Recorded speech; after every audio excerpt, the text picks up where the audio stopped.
Our presentation is about Ellis Island. We went last week and took a tour, and we're going to describe some of the things that we found out. First, Grace and I'll talk about the process, what it was like for immigrants to go to Ellis Island. And then Melissa is going to talk about her family experience during research into her background. Okay, so let's go to Grace first. Hi, I'm going to talk about the first part of the process of going through Ellis Island. The different stages that immigrants had to go through. Okay, first, one important thing to remember is that Ellis Island was only used for the poorest immigrants, the third-class passengers. The first and second-class passengers were processed on the ship. Then they were taken to the docks when they got off. And then the ship was sailed on to Ellis Island with the third-class passengers still on board. When they finally landed at Ellis Island, they put on all the clothes they owned because they were allowed to bring only one bag with the possessions from the old country. People brought in all kinds of things, like you will see musical instruments or samovars, pots for making tea. Some people brought earth from the old country too, or plants. Various were examples for growing grapes. Then the first place they got to was the dining hall, where they were given a meal that it was paid for by the steamship companies. People who came through Ellis Island always remember the meal. The food was apparently quite good, but it was also strange for many of them.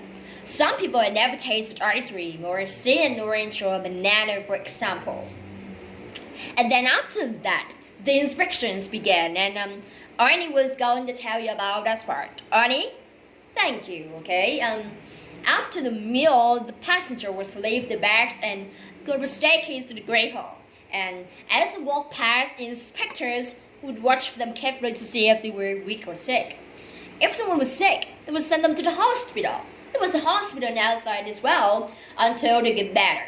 There were also the 10 children, young women and old people traveling along. About 20% of people would hold back, often for health reasons, but most released after a day or two or with some kind of pneumonia. And the Great Hall already live for hours, sometimes only 5 hours. They were crowded together, but it was often very hot and very loud, as you can imagine. As many as 2,000 people on talking in so many languages. Then when they finally got to the top of the line, their inspectors asked them questions like, "Where did you come from? Where are you going? Is somebody waiting for you?" That kind of thing. And there were social workers and interpreters working with the inspectors, like helping people who needed to locate relatives or whatever. Once they got past that part, the questions, people would go into one of 3 lanes behind the inspectors. The first lane was for the detention center, if you were being held back. The second lane was for the railroad ticket office, for the train station. And the third lane was down the stairs to the area where people were waiting. There was the post there. It was called the kissing post, because that's what it seen up so many reunions. Husbands met wives and fathers met children they hadn't seen in years, and then the immigrants went up to start new lives. So now I'm gonna let Melissa talk about her family experience tracing the ancestors. Well, my great-grandfather came in from Ireland, and my aunt John actually used Ellis Island records to do research and find out where he came from. So, if you know, for examples, your ancestors' names, the year they arrived, or where he was really came from, you can look them up. So that's what we did. My aunt John wanted to know more about her grandfather, my great-grandfather. He died before I was born, but apparently he was a great musician. He played a fiddle and sang at family events. John knew they come from Cork in Ireland, but she didn't know where in Cork because she never spoke about it.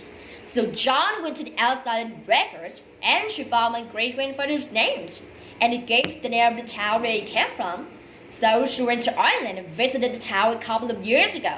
She got more information when she was there, and eventually she found a living relative, a cousin that she didn't know she had. It was great because she always wanted to know more about where the grandfather came from. So that's all we have time for, but we hope you enjoy our presentation. Thank you.